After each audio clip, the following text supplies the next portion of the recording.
আসসালামু আলাইকুম। এটিএন বাংলার গ্রামগঞ্জের খবরে সবাইকে স্বাগত জানাচ্ছি আমি সুমনা ঘোষ। শুরুতেই থাকছে সংবাদ শিরোনাম। কারো রক্তচক্ষুকে ভয় পায় না Bangladesh, president guard regiment PGR এর প্রতিষ্ঠা বার্ষিকীতে বললেন প্রধানমন্ত্রী। কোটা বিরোধী শিক্ষার্থীদের রাজশাহী, চট্টগ্রাম, সাভার সহ বিভিন্ন স্থানে মহাসড়ক অবরোধ ও বিক্ষোভ। পেনশন স্কিম বাতিলের দাবিতে বিশ্ববিদ্যালয় শিক্ষকদের লাগাতার কর্মসূচি। নদ নদীর পানি বৃদ্ধি পাওয়ায় দেশের উত্তর মধ্যাঞ্চলের বন্যা পরিস্থিতির আরও অবনতি, বিভিন্ন জেলায় সুপেয় পানি ও খাদ্য সংকট। থমকে আছে দৌলতদিয়া পাটুরিয়া ফেরিঘাট আধুনিকায়ন প্রকল্পের কাজ। 5 বছরেও বাস্তবায়ন না হওয়ায় নদী ভাঙনে গৃহহীন হচ্ছে হাজারো মানুষ। এবং গ্লোবাল ইকোনমিক্স ফোরামে নির্বাচিত সিনিয়র উপদেষ্টা ডক্টর মাহফুজুর রহমানকে জাতিসংঘের পরিচয়পত্র হস্তান্তর, বঙ্গবন্ধুর স্বপ্ন বাস্তবায়নে সম্মিলিতভাবে কাজ করার আহ্বান। শুনছিলেন সংবাদ শিরোনাম, এবারে যাচ্ছি বিস্তারিত সংবাদে। কারো রক্তচক্ষুকে ভয় না পেয়ে বাংলাদেশ যে পারে তা আজ প্রমাণিত বলে জানিয়েছেন প্রধানমন্ত্রী Sheikh Hasina. President guard regiment PGR এর 49তম প্রতিষ্ঠা বার্ষিকীর দ্বিতীয় দিনের দরবারে একথা বলেন প্রধানমন্ত্রী। তিনি জানান, দেশকে এগিয়ে নিয়ে যাওয়া তার লক্ষ্য। রেজিমেন্টের উন্নয়নে নেওয়া বিভিন্ন পদক্ষেপ তুলে ধরে সরকার প্রধান জানান, সেনাবাহিনীর পাশাপাশি পিজিআর এ অত্যাধুনিক অস্ত্র ও বিভিন্ন সরঞ্জামের অন্তর্ভুক্তি ঘটেছে, যা প্রেসিডেন্ট গার্ড রেজিমেন্টের অপারেশনাল ও প্রশাসনিক দক্ষতা বাড়াতে সহায়তা করবে। একই সাথে গুরুত্ব আরোপ করেন প্রশিক্ষণের ওপর। এর আগে পিজিআর সদর দপ্তরে পৌঁছলে প্রধানমন্ত্রীকে অভ্যর্থনা জানান সেনাবাহিনীর প্রধান জেনারেল ওয়াকারুজ্জামান ও কমান্ডার পিজিআর। এ সময় একদল চৌকস গার্ড রাষ্ট্রীয় সালাম জানায়। পরে কোয়ার্টার গার্ড পরিদর্শন এবং অফিসার জেসিওদের সাথে কুশল বিনিময় করেন প্রধানমন্ত্রী শেখ হাসিনা। অনুষ্ঠানে রেজিমেন্টের শহীদ সদস্যদের পরিবারের মাঝে আর্থিক অনুদান ও উপহার তুলে দেন তিনি। নিশ্চিদ্র নিরাপত্তাই গার্ডসের লক্ষ্য। এই মঞ্চে দীক্ষিত হয়ে প্রতিষ্ঠা লগ্ন থেকে অদ্যাবধি এই রেজিমেন্টের সদস্যগণ সাহস, আন্তরিকতা, পেশাগত দক্ষতা, সততা, কর্তব্যনিষ্ঠা এবং দেশপ্রেমের শপথে বলীয়ান হয়ে সর্বদা দায়িত্ব পালন করে আসছেন। আপনাদের এই কর্তব্য পালনের ক্ষেত্রে নতুন নতুন প্রযুক্তির ব্যবহার, নিয়মিত প্রশিক্ষণ ও পেশাগত অনুষ্ঠানের মাধ্যমে এই গার্ড রেজিমেন্ট আগামীতে আরও দক্ষতা অর্জন করবেন, সেটাই আমাদের কামনা। সরকারি চাকরিতে কোটা বাতিলের দাবিতে সারা দেশে শিক্ষার্থীদের আন্দোলন অব্যাহত রয়েছে। এই কর্মসূচির নাম দেওয়া হয়েছে বাংলা ব্লকেড।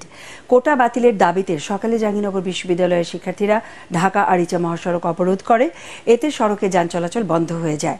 প্রায় 2 ঘন্টা যান চলাচল বন্ধ থাকার পর শিক্ষার্থীরা সড়ক অবরোধ তুলে নেয়। কুষ্টিয়া ইসলামী বিশ্ববিদ্যালয়ের সামনে মহাসড়ক অবরোধ করে আন্দোলনকারীরা। 2 দিন বন্ধ থাকার পর কোটা বাতিলের দাবিতে বরিশাল বিশ্ববিদ্যালয়ের শিক্ষার্থীরা বরিশাল, ঢাকা, পটুয়াখালী, কুয়াকাটা মহাসড়ক অবরোধ করে। অবরোধে যানবাহন চলাচল বন্ধ হয়ে যায়। এতে চরম দুর্ভোগে পড়েন যাত্রীরা। সরকারি চাকরিতে কোটা পদ্ধতি সংস্কার ও মেধাভিত্তিক নিয়োগ নিশ্চিতের দাবিতে বিক্ষোভ কর্মসূচি পালন করেছে খুলনা বিশ্ববিদ্যালয় ও খুলনা প্রকৌশল প্রযুক্তি বিশ্ববিদ্যালয়ের শিক্ষার্থীরা। খুলনা বিশ্ববিদ্যালয় ক্যাম্পাস থেকে মিছিল নিয়ে শিক্ষার্থীরা 4 দফা দাবিতে শিববাড়ি মোড়ে অবস্থান নেয়।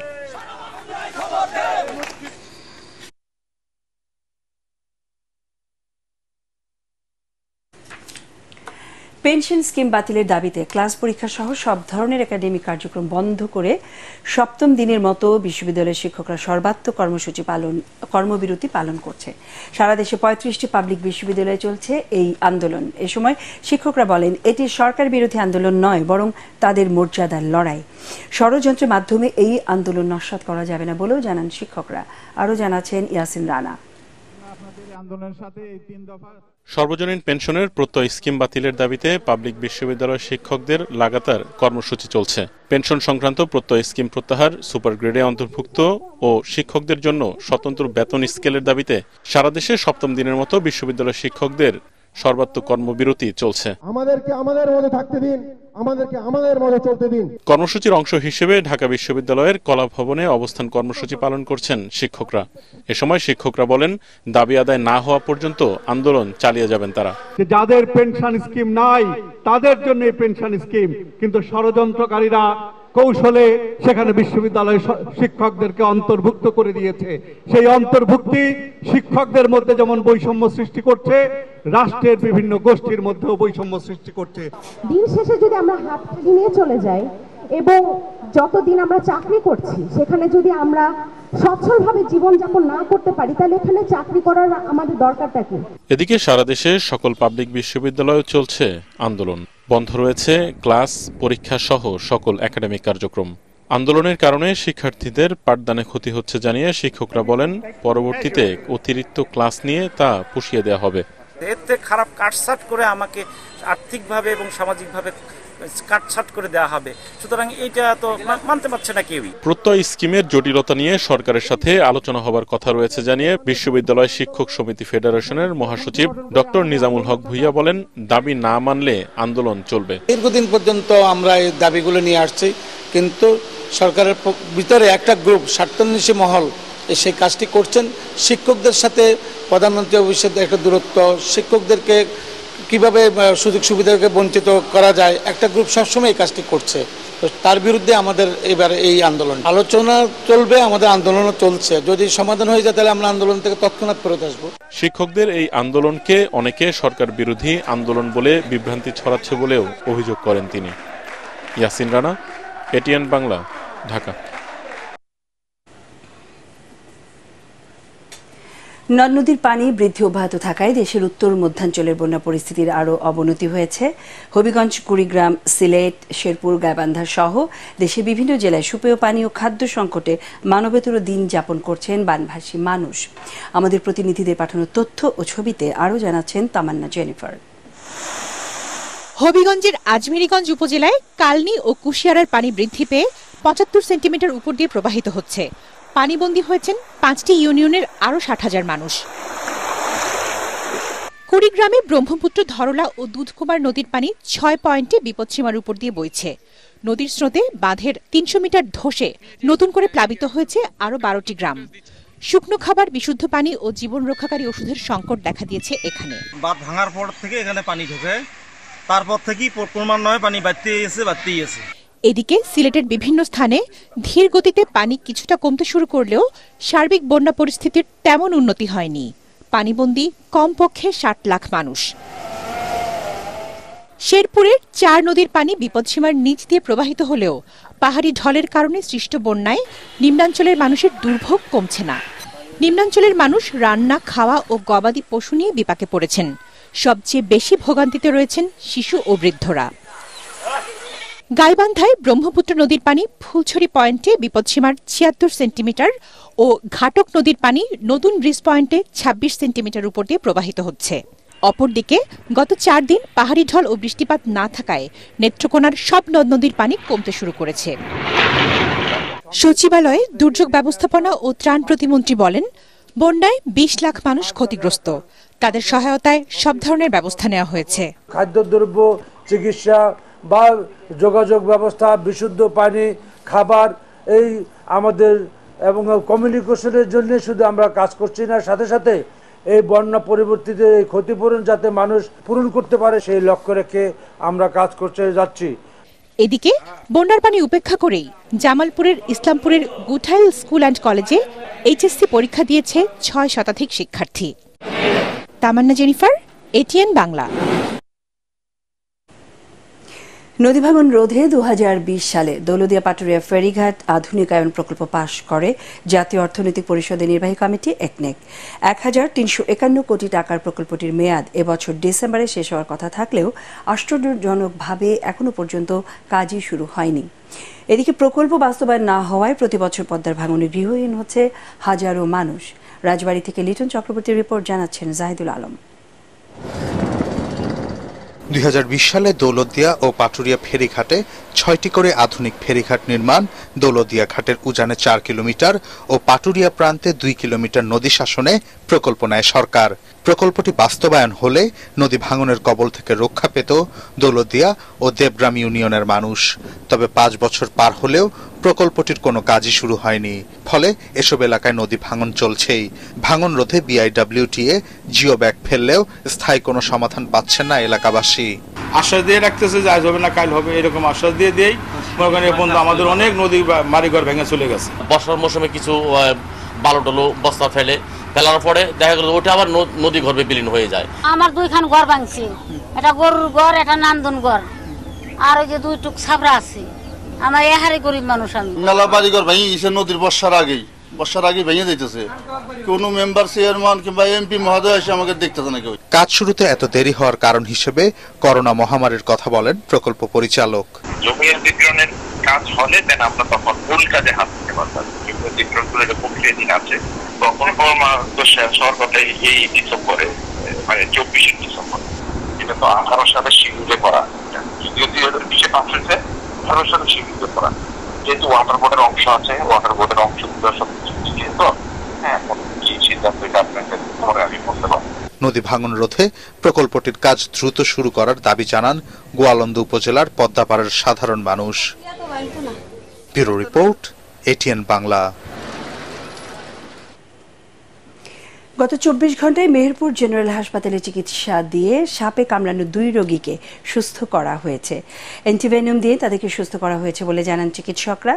শুক্রবার সন্ধ্যায় গাংনী ঈদপাড়ার স্কুল ছাত্র তানভীরকে ছোবল দেয় সাপ।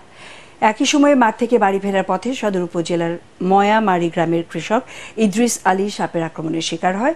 তানভীর ও ইদ্রিস আলীকে দ্রুত মেহেরপুর জেনারেল হাসপাতালে নেওয়া হয়। গত 2 দিন তাদেরকে হাসপাতালে নিবিড় পর্যবেক্ষণে রেখে প্রয়োজনীয় অ্যান্টিভেনম দিয়ে সুস্থ করেন চিকিৎসকরা। বাংলাদেশের স্বাধীনতার ইতিহাসের সাথে জড়িয়ে রয়েছে মুজিবনগর আম্রকাননের নাম। তৎকালীন বৈদ্যনাথ তলার এই আমবাগানের শপথ নিয়েছিল স্বাধীন বাংলাদেশের প্রথম সরকার, কিন্তু অযত্ন, অবহেলা আর পরিচর্যার অভাবে প্রতিনিয়ত মারা যাচ্ছে বাগানের গাছ। ঐতিহ্য হারাচ্ছে ঐতিহাসিক এই স্থানটি। বাগানের বেহাল দশা দেখে হতাশ দর্শনার্থীরা। ইতিহাস রক্ষায় বাগানটি বাঁচানোর তাগিদ স্থানীয়দেরও। মেহেরপুর থেকে উম্মে ফাতেমা রোজিনার রিপোর্ট, জানাচ্ছে নাসিফুর রহমান সাগর। 1971 সালে 17 এপ্রিল মেহেরপুরের বৈদ্যনাথ তলার আম্রকাননে শপথ নেয় স্বাধীন বাংলাদেশের প্রথম সরকার।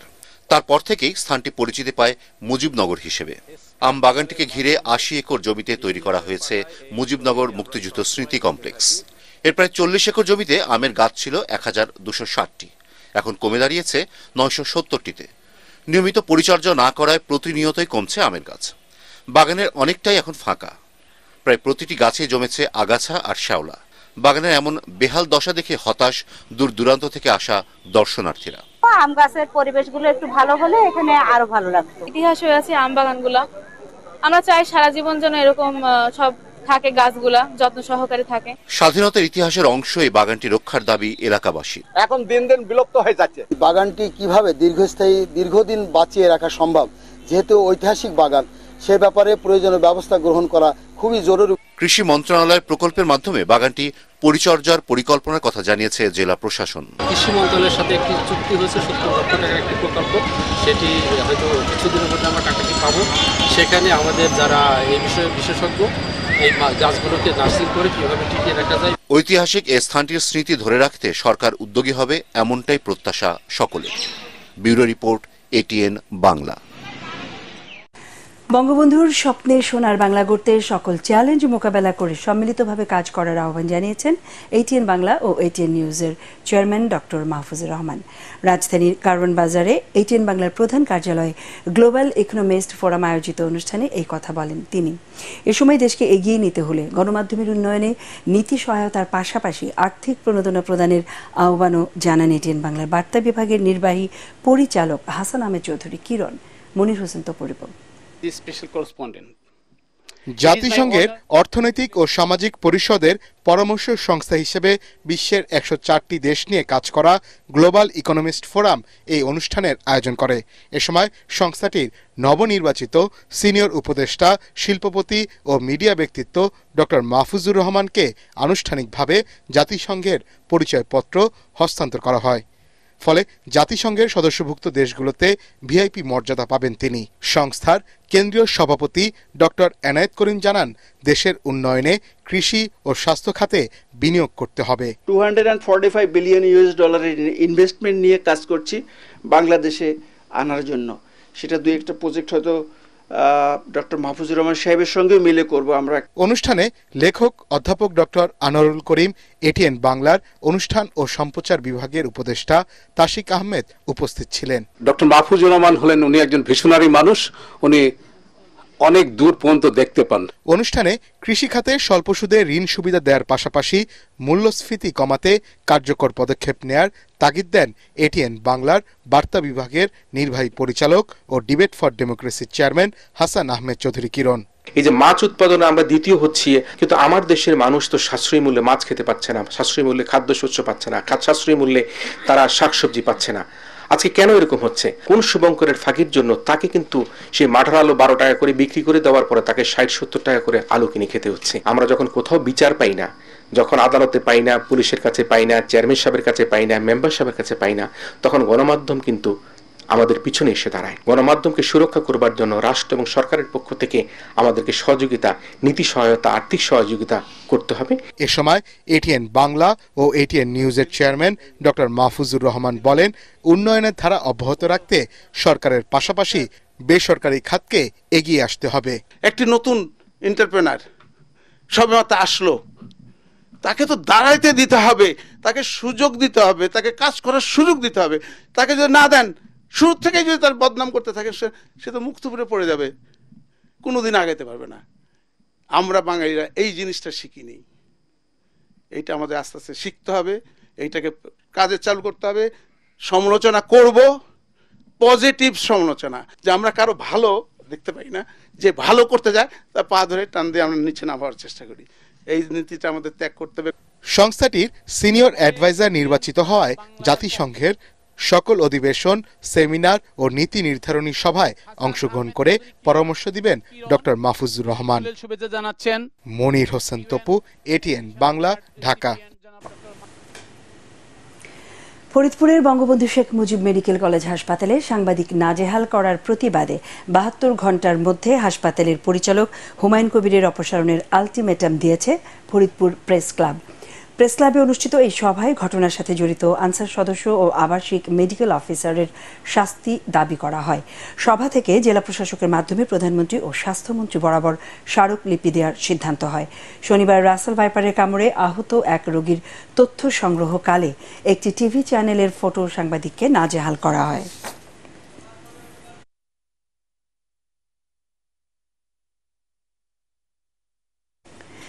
মুন্সিগঞ্জে বিদ্যালয়ের ম্যানেজিং কমিটি নির্বাচন নিয়ে দ্বন্দ্বে টঙ্গীবাড়ি উপজেলার 5 গাঁও ইউনিয়ন পরিষদের চেয়ারম্যান সুমন হালদারকে গুলি করে হত্যা করা হয়েছে।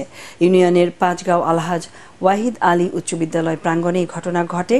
পুলিশ জানায়, সকাল থেকে 5 গাঁও ওয়াহিদ আলী উচ্চ বিদ্যালয় ব্যবস্থাপনা কমিটির নির্বাচন চলছিল। এতে নিহত ইউপি চেয়ারম্যান সুমন বিজয়ী সভাপতি প্রার্থী দেওয়ান মনিরুজ্জামানের পক্ষে অবস্থান নেয়।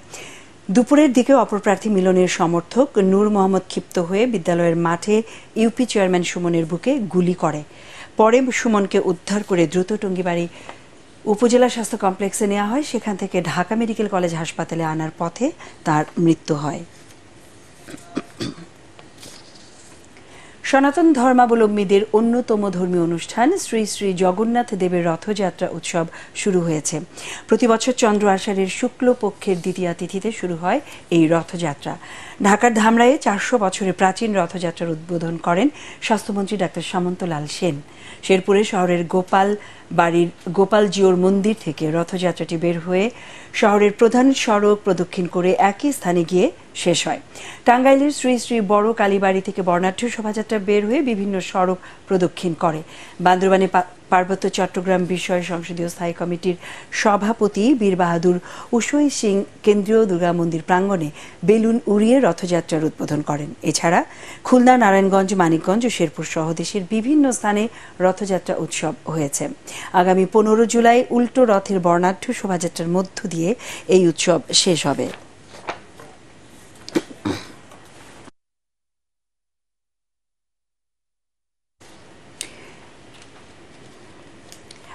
আমাদের পরের সংবাদ দেখার আমন্ত্রণ জানিয়ে এখনকার মতো শেষ করছি গ্রামগঞ্জের খবর। এটিএন বাংলা সংবাদ ইউটিউবে দেখতে ব্রাউজ করুন youtube/এটিএন বাংলা নিউজ।